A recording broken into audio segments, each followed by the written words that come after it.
보면 큰 위기는 편안한 가운데 찾아오는 것 같아요. 분란은 아무 일 없는, 어려움이 없는 편안한 가운데 찾아오는 것 같습니다.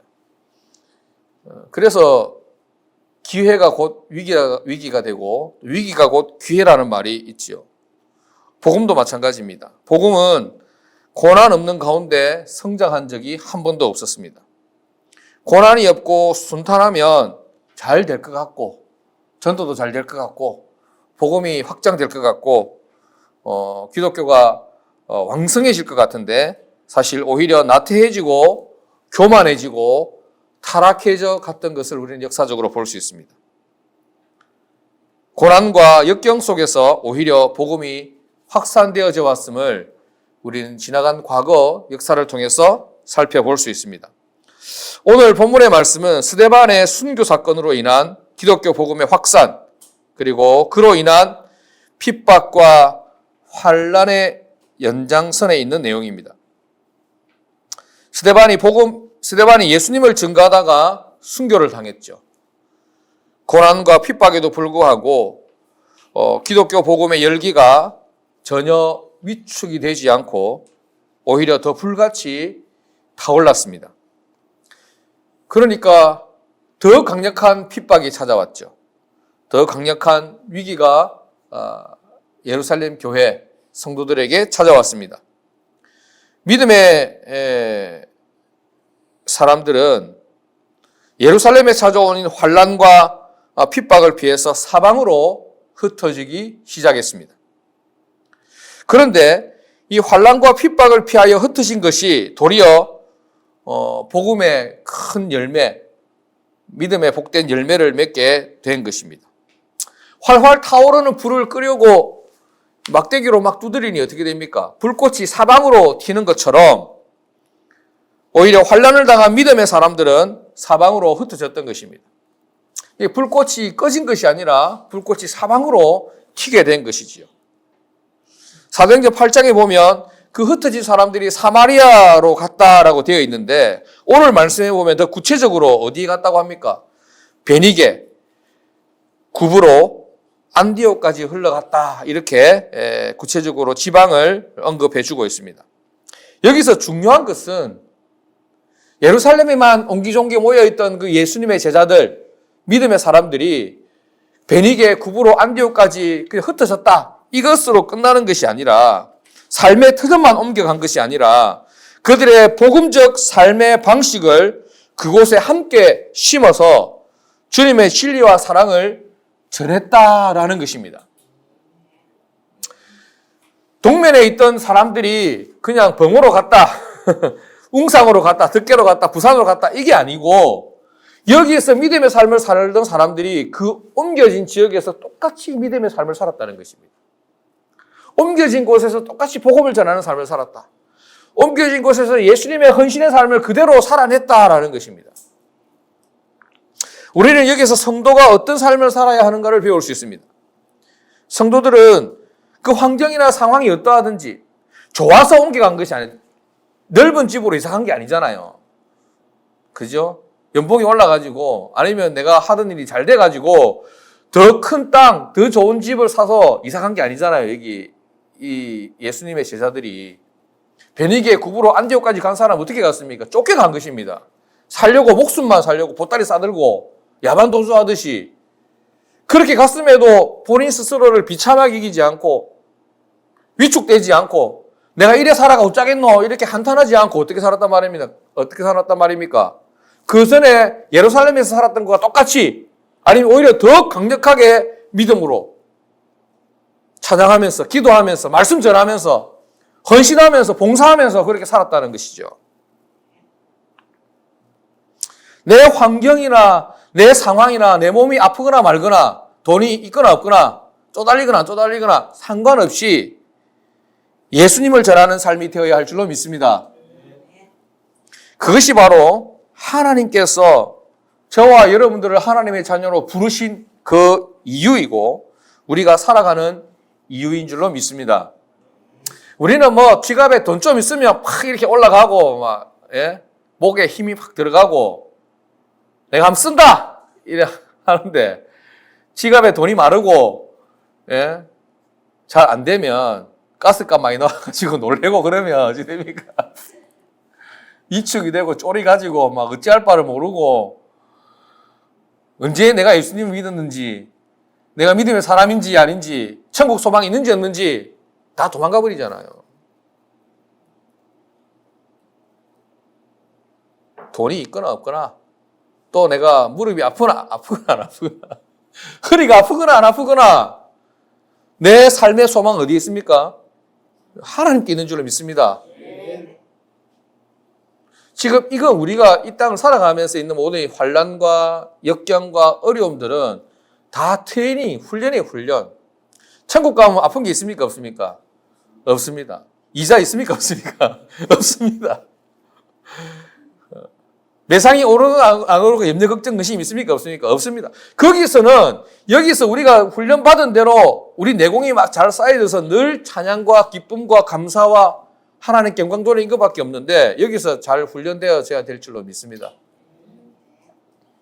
하나님께서 우리를 부르신 이유, 우리가 살아가는 이유가 바로 우리가 처한 환경이나 상황이나 역경이나 과정이 어떠하든지 간에 우리가 살아내야 할 삶의 방식대로 살아내고 하나님께서 원하시는 그 믿음의 삶, 복음 증거하는 삶을 살아가는 것을 날마다 연습하고 훈련해내고 또 그 과정을 겪어내는 그런 삶이 되어야 할 줄로 믿습니다. 흩어진 믿음의 사람들은 그렇게 많은 사람들에게 유대인이든 또 헬라인이든 이방인들에게 주 예수님을 증거했고 예수님을 증거하는 그들에게 어떤 일이 일어났습니까? 주의 손이 함께함으로 많은 전도의 열매가 나타났다 이렇게 말씀하고 있습니다. 오늘 우리가 함께 읽었는데 19절부터 21절 말씀까지 다시 같이 한번 읽어보겠습니다. 시작. 그때에 스데반의 일로 일어난 환란으로 말미암아 흩어진 자들이 베니게와 구브로와 안디오까지 이르러 유대인들에게만 말씀을 전하는데 그 중에 구브로와 구레네 몇 사람이 안디옥에 이르러 헬라인에게도 말하여 주 예수를 전파하니 주의 손이 그들과 함께 하심에 수많은 사람들이 믿고 주께 돌아오더라. 아멘. 복음적으로 말하면 주의 손이 함께 하셔서 복음의 열매가 나타나고 전도의 열매가 나타났고 또 삶으로 우리에게 이야기하면 주의 손이 함께함으로 내가 하는 모든 만사가 형통하게 되었더라. 일이 잘 진행이 되었더라. 이처럼 여러분들에게 주님의 손이 함께 하시기를 주의 이름으로 축복합니다. 저와 여러분들의 가정에도 저와 여러분들의 자녀들에게도 주의 손이 함께 하시기를 주님의 이름으로 축복합니다. 주의 손이 보이지 않지만 늘 함께 하시는 주님의 손이 나와 함께하고 내 기업에 함께하고 내 가정에 함께하고 내 자녀들에게 함께함으로 늘 평안하고 또 위기를 뛰어넘고 견뎌내고 언제 어디서든지 주 예수의 이름을 전파하고자 하는 여러분의 인생과 삶을 주께서는 능력의 손으로 붙드실 줄로 믿습니다. 핵심은 이거란 말이죠. 핵심은 언제 어디서든지 내가 무엇을 하든지 어떤 상황 가운데 있든지 주님을 자랑하고 주님을 증거하는 삶을 살고자 할 때 주의 손이 늘 함께 하신다. 이렇게 예루살렘이 아닌 이방 지역에서 수많은 사람들이 믿음을 가지게 되니 예루살렘 교회는 평신도 지도자 한 사람을 택하여 파송하게 됩니다. 사도행전 8장에 보면 사마리아 사람들이 성령을 받았다는 소식을 듣고 누가 가서 봅니까? 베드로와 요한이 가서 그 상황을 살펴보죠. 베드로와 요한은 사도들입니다. 목회자란 말이죠. 초대교회 역사상 최초로 파송된 목회자였습니다. 그런데 오늘 본문에서는 목회자가 아닌 평신도 선교사로서 바나바가 이방 지역으로 파송되는 놀라운 일이 일어나게 됩니다. 바나바는 도대체 어떤 사람이기에 목회자도 아닌데 복음의 열매가 나타나는 안디옥 지역으로 예루살렘 교회의 대표로 파송이 되었을까? 이 바나바를 통해서 우리가 참 좋은 마음을 가지고 도전을 받을 수 있기를 바랍니다. 24절 말씀에 보니 바나바에 대해서 소개하고 있는데 그 가문을 소개하는 것도 아니고 그 사람의 학력을 소개하는 것도 아니고 그 사람의 재산을 소개하는 것도 아니고 이 사람의 인격과 실력을 소개합니다. 첫 번째 바나바는 어떤 사람이냐면 착한 사람이다 이렇게 이야기합니다. 그리고 두 번째로는 성령과 믿음이 충만한 사람이다 이렇게 이야기합니다. 착한 사람이라고 하면 이 사람의 인격을 말하는 것이고 성령과 믿음이 충만하다는 것을 저는 실력이라고 봅니다. 영적인 실력이 뛰어난 사람이다. 그런데 영적인 실력보다 더 우선되는 것이 뭐라고 얘기하시냐면 이 사람의 인격이다. 이 사람은 착한 사람이다 라고 소개되고 있습니다. 인격적으로 훌륭한 사람으로 기본이 잘 되어 있는 사람이었습니다. 바나바는 성품과 인격과 됨됨이가 초대교회를 대표할 만한 사람이었습니다. 그 누구도 바나바를 반대하는 사람이 없었습니다. 바나바는 정말 착한 사람이었습니다. 요즘에 여러분들 관심 있는지 모르겠는데 얼마나 착한 사람이 인정받는 시대 아닙니까? 그죠? 잘 모릅니까? 손흥민이가 굉장히 뜨잖아요. 실력도 굉장히 뛰어나지만 이 사람의 인성이 뛰어나기 때문에 더 훌륭하고 모든 사람이 다 칭찬하고 인정하고 우리나라뿐만 아니라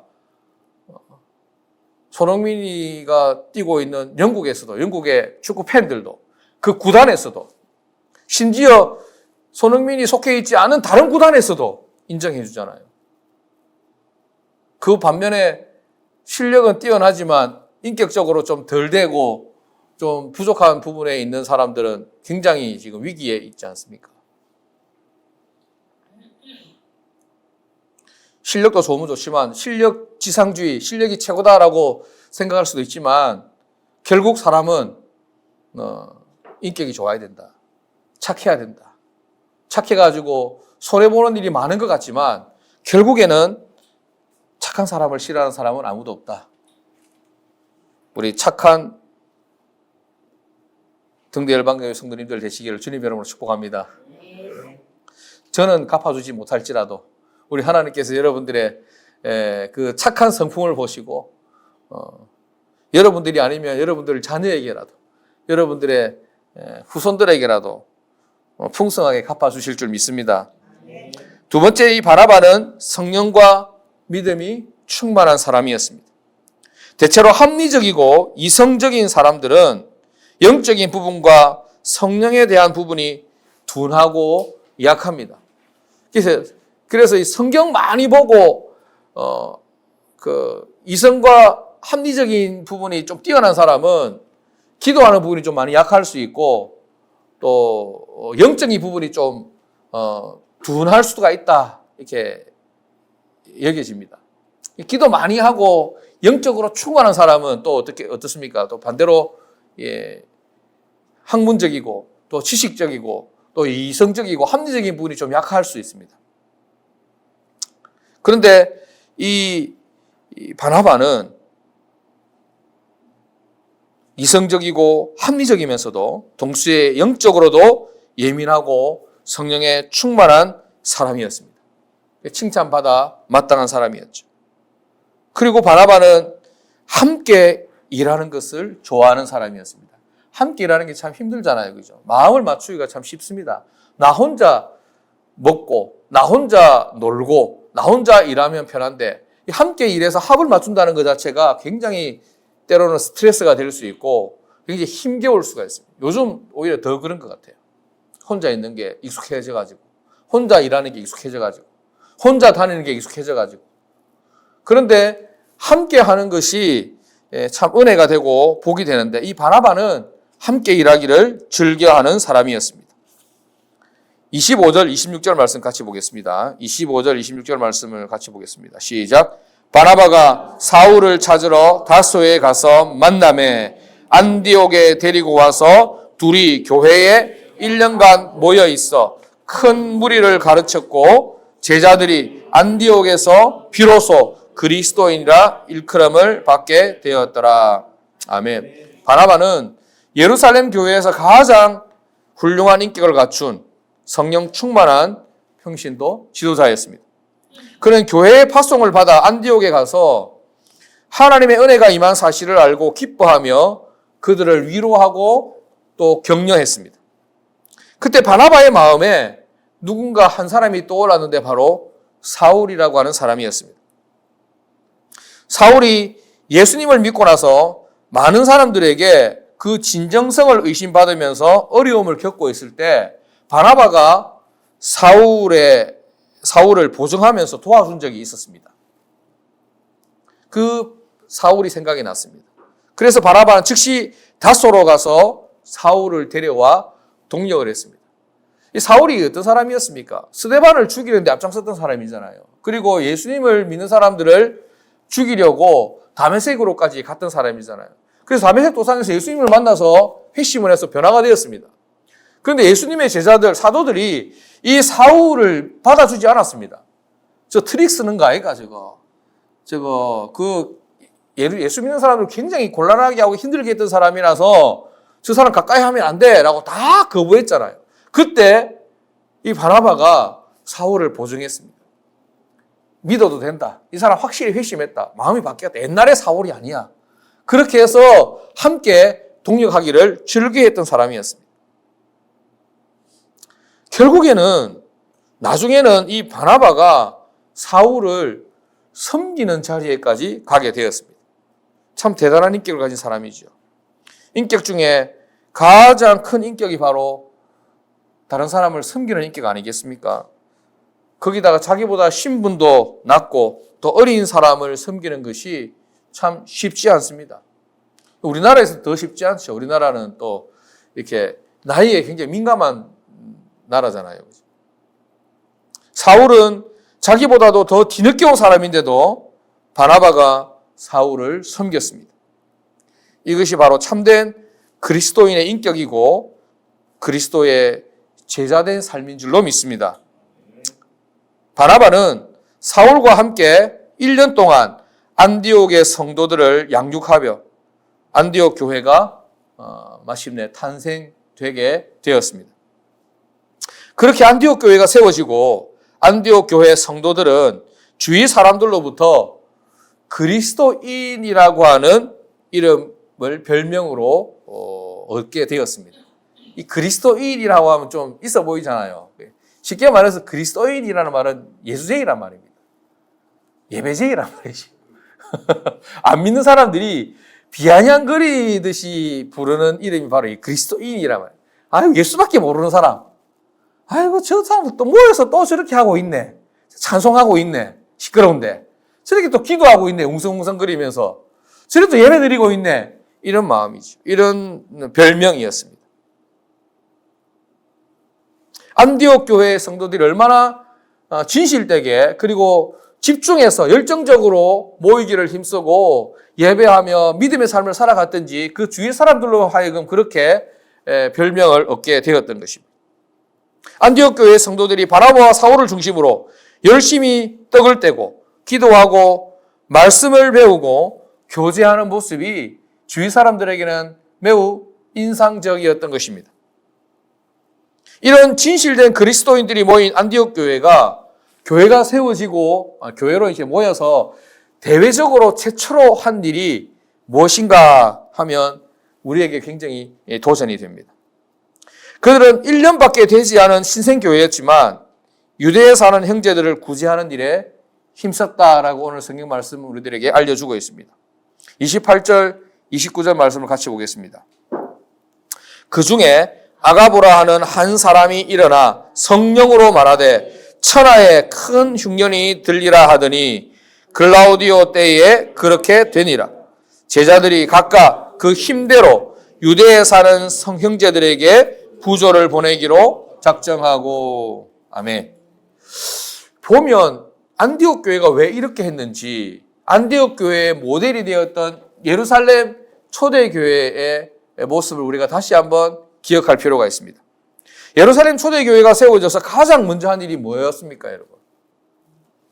가장 먼저 한 일은 재산과 소유를 다 팔아 필요에 따라 가난한 사람들에게 나누어 준 일이었습니다. 그런 예루살렘 교회처럼 안디옥 교회가 세워지고 처음으로 대외적으로 했던 일이 바로 구제였다라는 사실입니다.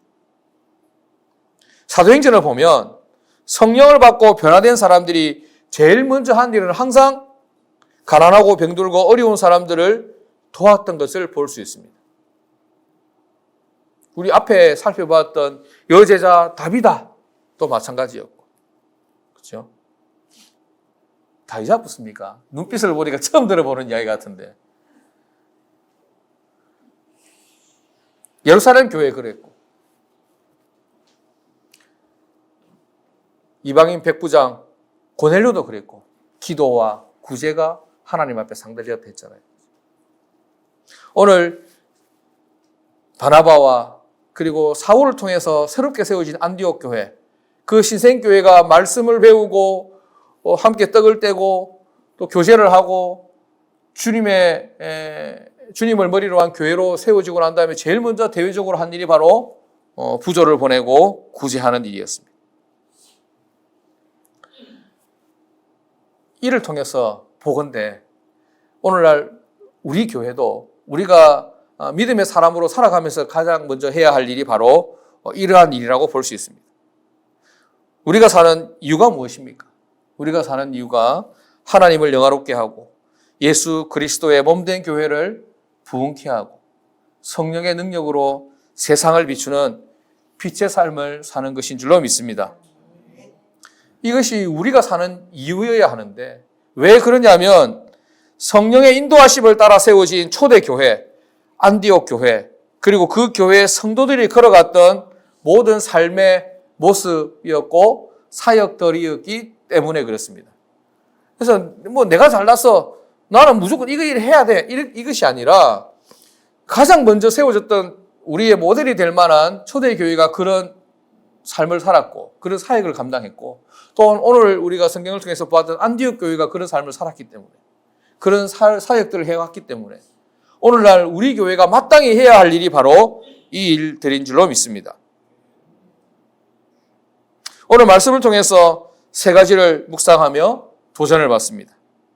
첫째는 흩어진 성도들이 어떤 상황에 있든지 예수 그리스도를 증거함으로 주님의 손이 함께하는 능력을 경험했듯이 저와 여러분들도 우리 삶의 현장에서 때를 얻든지 못 얻든지 주님을 자랑하고 증거함으로 주님의 능력과 주님의 손이 늘 우리와 함께 하게 되기를 주님의 이름으로 축복합니다.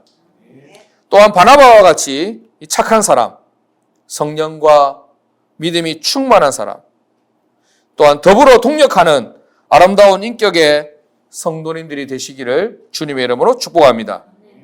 마지막으로 안디옥 교회처럼 형제의 아픔과 필요를 보고 섬기고 나누고 또 베풀 수 있는 우리 등대 열방교회와 우리 모든 교회 성도님들이 되시기를 주님의 이름으로 축복합니다.